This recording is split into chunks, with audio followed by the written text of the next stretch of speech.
Hello, everyone, and welcome back to another Wowhead Chat.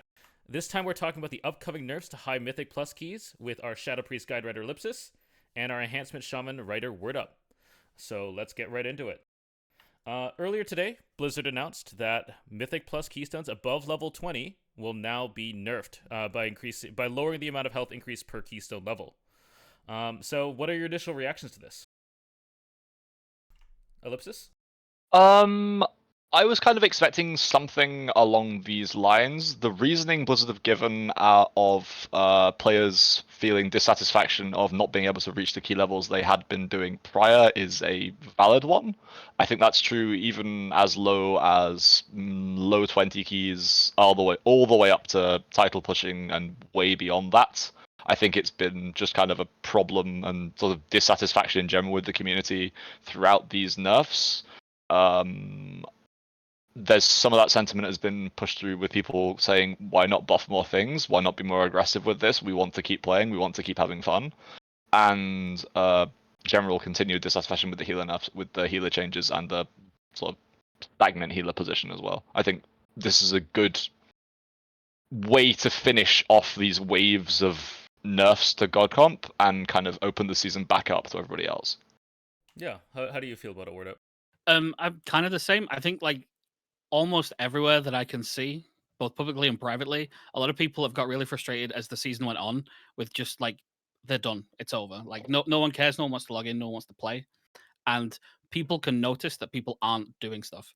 And if this does anything to reinvigorate people coming and playing again, then it's an incredibly positive thing to do. Because I've never seen like the game have so few people doing stuff in it. It's not just this, obviously, that's contributing to that, but this has like put the nail in the coffin for Mythic Plus people because they feel like it's already over if they're high end people, and the low end people have just given up because the dungeons are too hard for them or whatever. They don't want to push, don't want to try. If this softens that alongside the other nerfs to let more classes in a bit closer, not necessarily as good, then it's obviously the solution to at least trying that. Yeah, I mean, I completely agree with that. I think the biggest thing here is, I mean, despite what you said before with the God comp, I mean, you had to play one of those classes, but at the very least, high keys were kind of flourishing. At the very least, from Group Finder, there were a lot of pug groups, surprisingly, this season who were getting a lot of IO, and that was kind of cool. But the second these nerfs hit, you know, it all dried up. The Group Finder's pretty empty, especially with a week like Sanguine. But this should hopefully incentivize people to keep pushing. It's kind of a soft reset. I mean, the second big soft reset of the season in a way. Because anything that happened before 10.15 kind of didn't matter once 10.15 launched, and a little bit here too, but not as much. But yeah, I definitely agree. So if we scroll down a little bit here, done a quick chart for how this impacts, and it looks like these nerfs are about 1 to 2 key levels. 2 key levels on the higher end and 1 level on the lower end. So how do you foresee things going to 30 32s a lot, or mostly staying about where it is now and just more people pushing? Um, I do foresee things going higher for sure. Like again, like a 26 is a 26 is close enough to a 28 in this sort of scaling. A 27 is close enough to a 29. People were doing 26s and 27s prior to these nerfs, and they were doing them in pugs with enough leeway to account for the most recent nerfs as well. I think that title is probably going to go up maybe a key level and a half across the board's worth of points. So like, what, 80 maybe ish around that.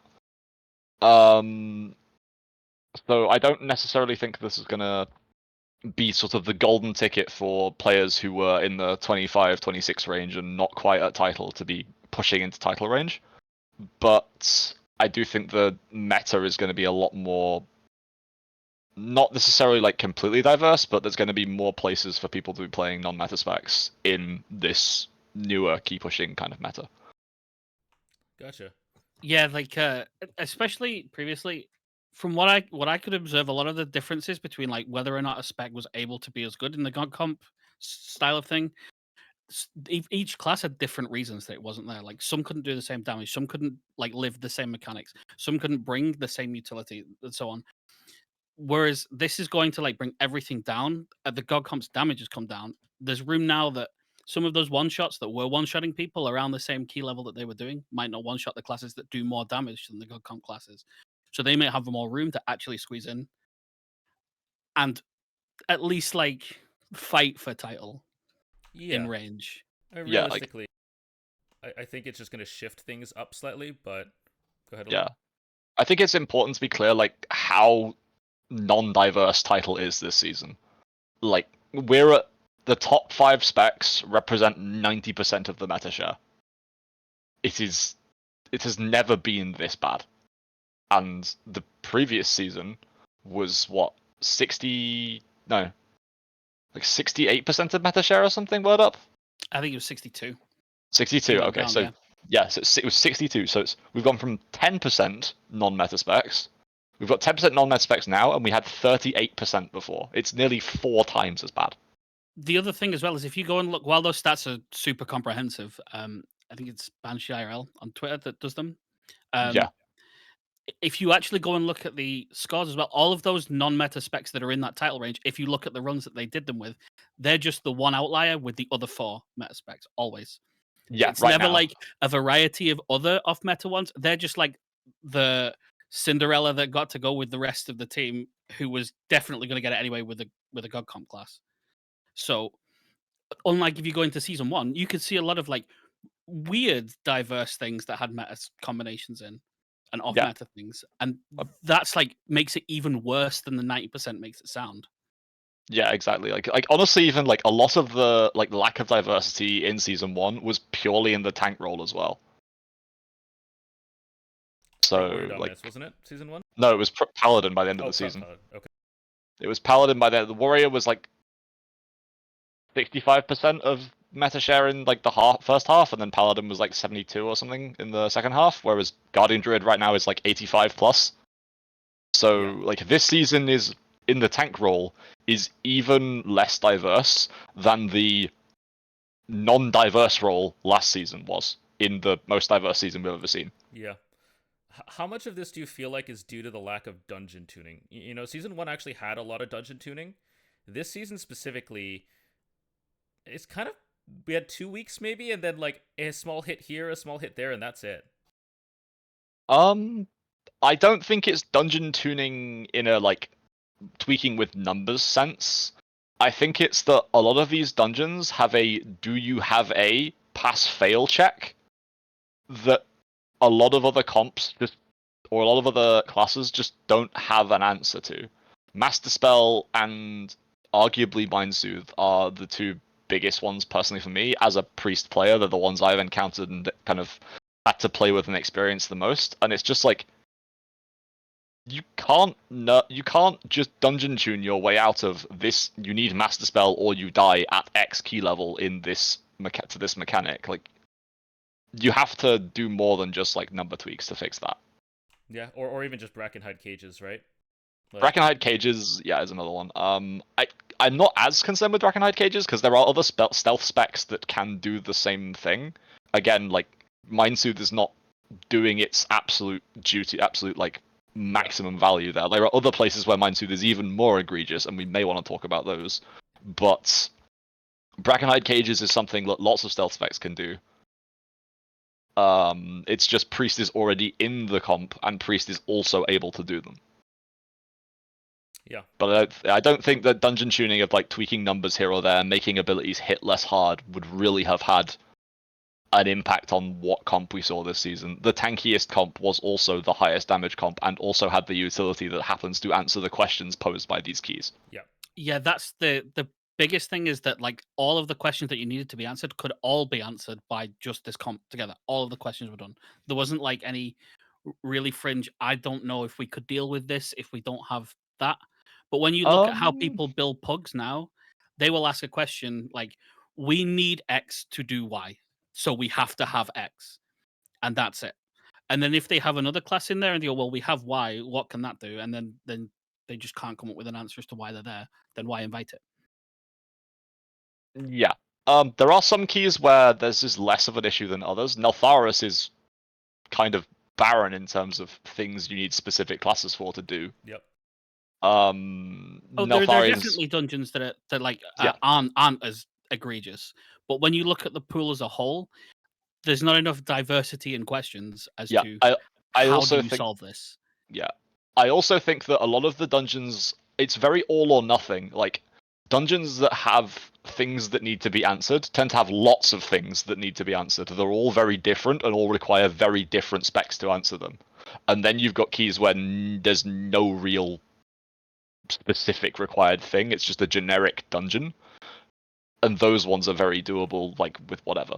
Whereas, like, Halls of Infusion, for example, requires Mind Soothe and Master Spell.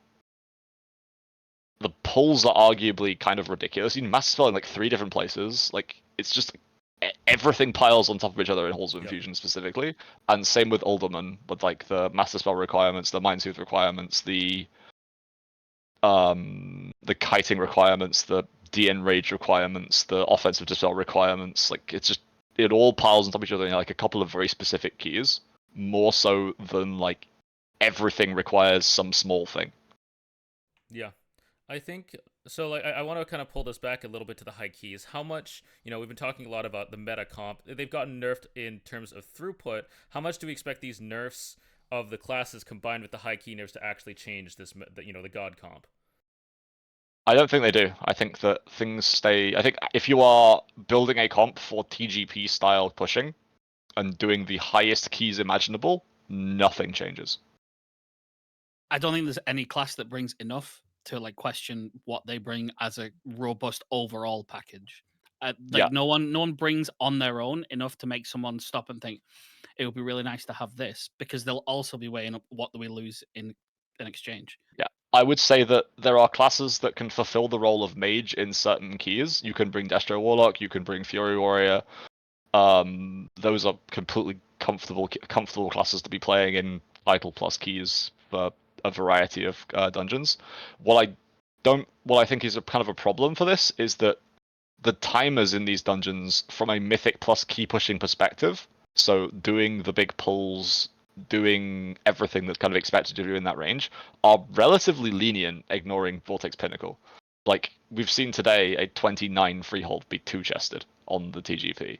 Like, 23 minutes in that dungeon, with 7 minutes left over to do higher key levels than 29. Like, you do not need the highest damage comp possible to push the highest keys possible this season. The problem is not damage, the problem is something will kill you. Yeah. So the tankiest classes are always still probably going to be the best choices. Yeah. That's what pushes out. Like, there are classes right now that do more damage than they've ever done before in Mythic Plus. Some of them do a lot when they're playing it, when they play properly, but they just die. Yes. And there's nothing that anyone can do about it. You can't like adjust how you do the pull. You can't fix it for them. They will just die, and they can't play around it. Yeah, survival is really important. So I mean, I think I completely agree with you guys that like all this is doing is lowering, is opening up people to want to play again, to push for the highest score, and maybe close the delta between the god comp and other comps. But if you're going for score, I still think that comp is going to be the best. Yeah. So the last thing that I want to go through is just, this is kind of the first time that Blizzard has done this mid-season, but they were pretty much forced to due to the massive tuning hotfixes they needed to do. What do you think Blizzard can learn from this for the future, for season 3 or whatever 11.0 is and stuff like that? Wordup, if you want to go first for this one. I think the most important thing they need to take from this is that when they're evaluating which dungeons go into a pool, first and foremost, before a season even starts, you need to like evaluate a large bucket of things that you need to have in there that would warrant looking at which classes you bring to begin with. Having more questions and maybe not having them as pass or fail lethal, but very nice to have to deal with the things instead of having to handle the mechanic. That would go a long way to making sure that things are more diverse to begin with before it crystallizes into this is the only thing that you can take to everything. Yeah. I think you may also have to like argue that there are some specs currently that would need a custom question created for them to be able to pose an answer to it, because they lack any sort of universal value utility. Like hunters and arguably warriors are in a position where it's hard to make something for them to be good at. Yeah, that's fair as well. Hunters is a really deep question to begin with across the board. Yeah. But Yeah. like those kind of things, like last season, there was a lot of different things that it was nice to have to be able to deal with it. But a lot of the time, people could kind of just make do without it. It wasn't very Yeah. nice to do it, but they could. I mean, the highest Temple of the Jade Serpent didn't have a priest in it or a warlock. Like, you didn't need Master Spell for the hardest things in the world there. It was very, very, very good to have, certainly. And you did need to do some kind of janky things to not need it, but the options were there. And people did take those options and choose to push with comps that didn't have priests in them for that reason. Yeah. There's just some odd stuff this season that has caused this, I think. I mean, the Halls of Infusion thing that you mentioned with Mind Soothe was just caused by a weird count, and I'd argue just tuning. Those balls at the start are illegally hard. Like the triple. No, that you play more of them in the route with Mindsoothe. Oh, yes, you do, but the dragons are also pretty nasty. The dragons are obscene on high fortified, and Mindsoothe and the way they've been placed in the cave between the second and third boss means you can skip all of them, which is something that the dragons have eye, so they can see through Mass Shroud, they can see through Mass Invisibility, so mages and rogues can't actually get through, only priests can. And there is some weird CC stuff you can do with the last pack to get around it without a priest, but you need to play the other ones, so it's kind of moot. But yeah, being able to skip all of that trash and just play more aggressively in the first area is a huge part of like timing that key on a high level. Yeah. I mean, I think it's good that Blizzard did the tuning. It needed to be done because that comp basically trickled down all the way to 16s, like basically requiring God comp in Group Finder. Yeah, which it was kind of crazy. ridiculous. Like If you went onto the Group Finder the last 2 or 3 weeks and you searched just the word org, you'd see that maybe 10, 15 times at Yeah. any Yeah. key level. It's everywhere. If you searched for Shadow Priest or S Priest as it is in EU, like that'll be there same amount of times. Yeah, they needed to do this. They needed to nerf that comp. Absolutely. And that meant that they basically needed to do something like this, unfortunately. So yeah, They needed to like pull back the classes first though, and then deploy this, which is what they've done, at least to an extent, because the top yeah, end keys have stabilized, and I think not as much as everyone would like, but to an extent, people are a little more willing to not play it in the lower end keys. They've sort of like realized because there's not as many people coming through to play it that they don't need it for everything, and this might be enough to like kickstart people actually trying a bit more without them. it might be.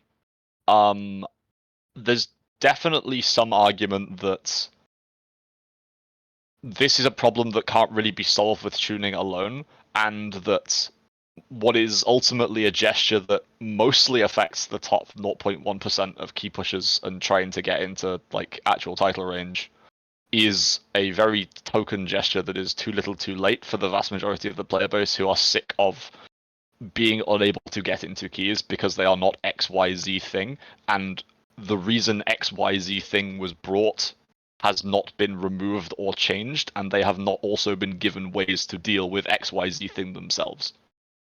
Yep. But I think Blizzard need to do this. I'm glad that they're doing it. We'll see how it plays out and if it does anything to the title or anything like that in the future. But I think if you have any final comments, otherwise. I'd say comment for season 3 is look at the dungeon pool and the mechanics you plan to introduce into your dungeons. Make sure that if you are posing a question to a group, that the group is able to have at least 2 to 3 potential classes that can answer the question, and make it so that the punishment for not having one of those isn't near immediate death, even as low as a 25. Like, realistically, we want to that can happen. That will obviously happen in an infinite scaling system, but it shouldn't really be happening until the top end of keys. Yep. Word up. Anything else? I feel mostly the same. I think like everyone wants to be doing keys like throughout the season, and when you have something coalesce so early and so oppressively that people just get pushed out of it, it's not enjoyable for anyone. I don't think the top end really enjoy it, where everyone has to be this. And I know that the mid range and the low end people absolutely hate it because they just want to play the game, but they can't. Yeah. Either no one's playing or no one will invite them, and that's a trickle down from the top. And you can't let it coalesce this quickly, this aggressively, and let it go on for this long next season. I think because it does a lot of damage just to the active player base, Yeah, definitely. and people just like spit it out and stop logging in. Yeah. Yep. Oh, and one more thing. Can we add some more rating-based rewards above 2,500, please? The season we're literally 1,000 points above that for a 0.1% cutoff. There needs to be something at 3K, something at 3.3, something at 2.8. Yeah, I do think Anything. that'd be cool. All right. But thanks, Ellipsis and Wordup, for coming on and giving your initial thoughts to this and some thoughts on Mythic Plus this season. And thanks, everyone, for tuning in. And we'll see you next time. Bye-bye.